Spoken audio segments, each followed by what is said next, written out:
bago.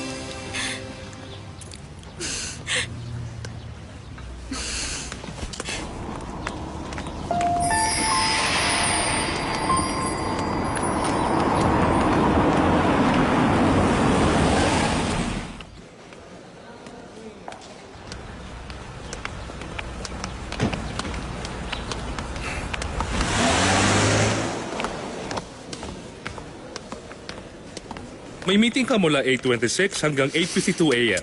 Pwede ba? Tumigil ka na. Teka, bakit ka ganyan? Hindi ka na naman nakatulog, ano? Meron pa bang bago? Ingatan mong kalusugan mo. Ako nang bahala ron. Melvin, siguro naman, ibang kulay ang suot mong underwear, hindi ba? Gusto mo makita?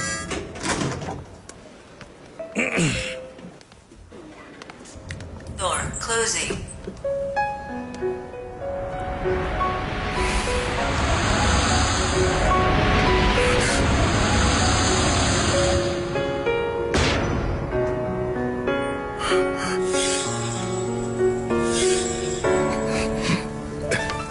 Director Cha, Nakita mo ba?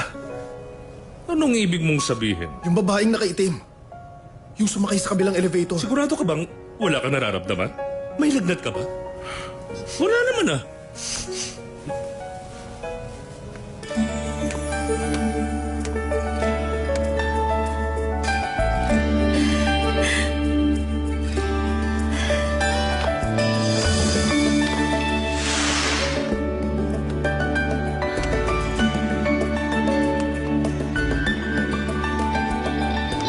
Sabi ko na. Wow, ang ganda! Saan kaya rito ang nutrition office?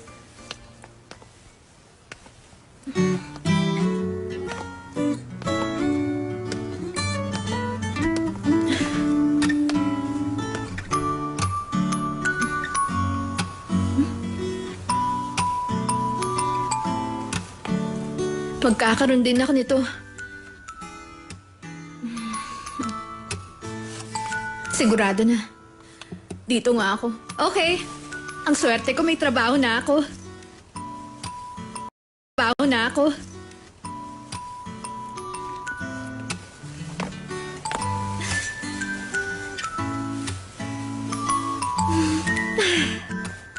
Nagtagumpay ka, Yumili. Masaya ako para sa'yo.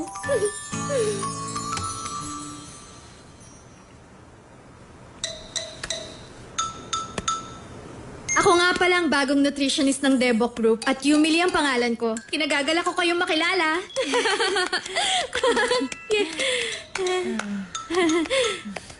Saan ka dati nagtatrabaho? Isang eskwelahan. University ba? Hindi ron, sa elementary. Cute nga ang mga bata ron eh. Ibang level ang pagkain dito sa kumpanya kaysa sa eskwelahan. Iba ang bilang ng tao at patihan ng pagkain. Mahirap ang trabaho rito. Okay, gagawin ko makakaya ko. Mali. Huwag mong gagawin yun. Ha? Yun ang ayaw na ayaw ng cook natin dito. Lahat kasi na naging baguhan dito, ginawa ang lahat. Pumalpak naman sila. Mag-focus ka sa trabaho mo. At kami na ang bahala sa iba pa. Kung ganon, ano bang dapat kong gawin? Wala pa kasi yung mga patatas, pero parating na rin yun. Ililibot ko na muna siya. Ako na lang. Tayo na. Sige, tayo na. Pero Okay na tayo. Pagbutihan natin. kasi siya dapat ang magbabalat ng sibuyas. Nakalusutan naman ang isang yun. Lahat ng ingredients kailangan ikaw ang magdadala sa kitchen. Okay. Napansin ko yung cook parang medyo mataray. Siguro naman, hindi siya talagang ganun, di ba? Mali. Huwag ka nang umasa. Yung nutritionist na nauna sa'yo rito, nag-resign siya agad dahil sa kanya. Ganun ba? Ilang taong ka na ba? 28 na ako. Magkaedad pala tayo.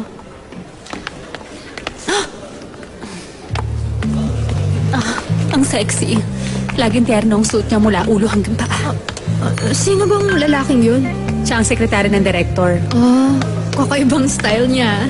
Akala ko kasi laging black lang ang suot ng mga secretary. Yun ang paraan niya, pangtanggal ng stress. Ano? Ang ugali kasi ni Director Cha, mabilis uminit ang ulo. Alam mo ba kung ano ang kitchen timer? Ginagamit niya yun sa mga meeting niya. Time bomb nga ang tawag nila ron eh. Eh si Director, kumakain din ba siya sa company cafeteria? Nako, hindi. Isang taon na ako nagtatrabaho dito. Kahit minsan, hindi ko pa siya nakitang kumain sa cafeteria.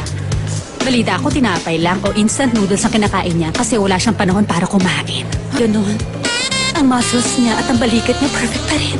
Minsan nga gusto ko siyang hugarin.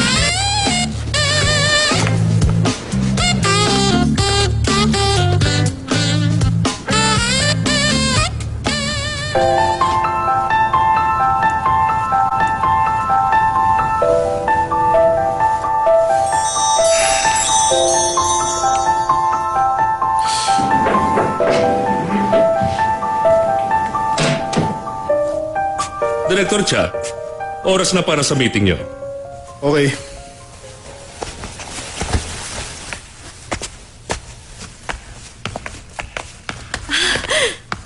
Judy, saan nga pala ako kukuha ng access card? Pumunta ka sa accounting department. Salamat ah.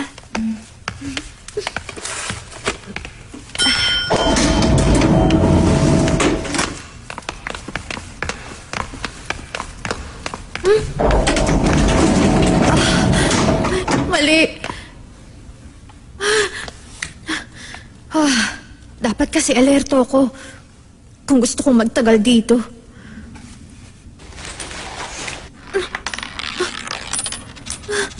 Ay, saan napunta yun?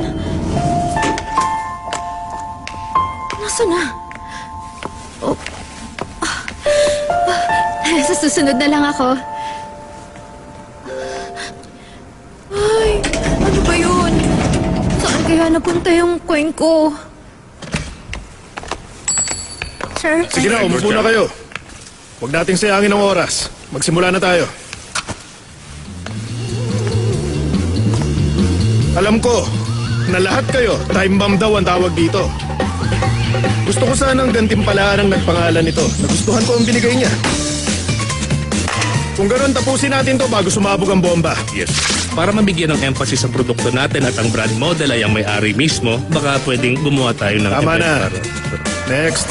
Bakit hindi natin ipasample sa mga lalaki ang underwear sa stores? At para may pakita sa kanila ang temperatura ng pagkalalaki nila. Sa ganung paraan malalaman kung active ang kanilang... Next. Ang underwear natin, nagawa sa material na ginagamit ng mga astronauts. Bang-ibita tayo ng astronauts para... Nagbibiro ka. Gusto mo ba ng away? Ano pang meron? Wala na?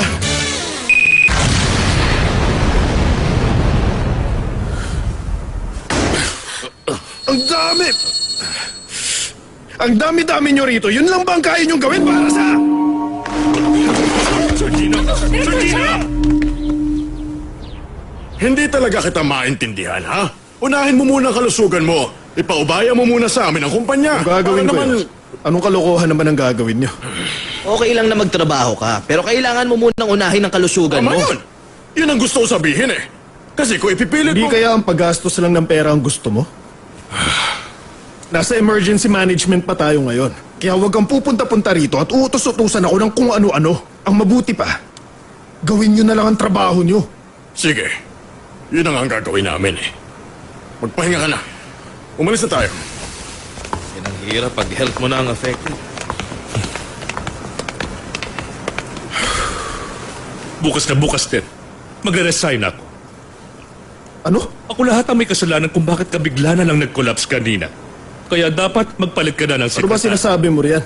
Hindi naman talaga dapat ikaw ang mag-resign eh. Maraming salamat na lang po sa lahat. Melvin! Melvin! Hoy! Ano ka ba? Ay, nako! Ano ba ang dapat kong gawin? Ano ba talaga ang gusto mo? Kumain ka lang. 3 beses sa isang araw. Siraulo ka na pala talaga eh. Paalam na po. Okay na! Kakain na ako! Kakain na ako kung yun ang gusto mo! Sige! Kung gano'n, aayusin ko na ang tungkol doon. Ano? Kailangan nyo ng ibang nutritionist? Kakasimula ko pala ngayon. Sana huwag naman kayong ganyan. Pwede ba patapusin mo muna ang sinasabi ko? Iniisip ko palang kumuha ng isa pang nutritionist kung kinakailangan. Pero mas pipiliin ko ang company nutritionist na nagpapakain sa mga staff ng kumpanyang ito. At siya ang gagawa ng pagkain ni Director Cha kasi yun ang nakikita ko mas tama at epektibo. Iniisip ko rin na mas magiging maganda, maayos at makakatipid ng mas malaking halaga. Kung ganon, hindi niyo ako pinapaalis? Kung tatanggapin mo ang aking proposal.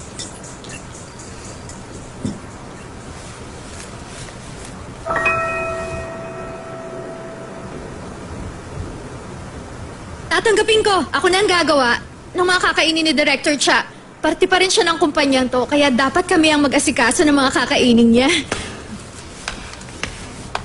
Nagalit na. Aliw yata yan eh. Paano pa kaya niya makakayang gawin yun? Ang gagawin mo 3 beses isang araw, almusal, tanghalian, hapunan. Dapat laging healthy at nasa oras ang dating ng pagkain ni Director Cha. 3 beses sa isang araw? Bakit? May problema ka ron? Wala po. Nakakaya namin pakainin ng mga empleyado rito, kaya hindi naman siguro kami mahihirapan doon.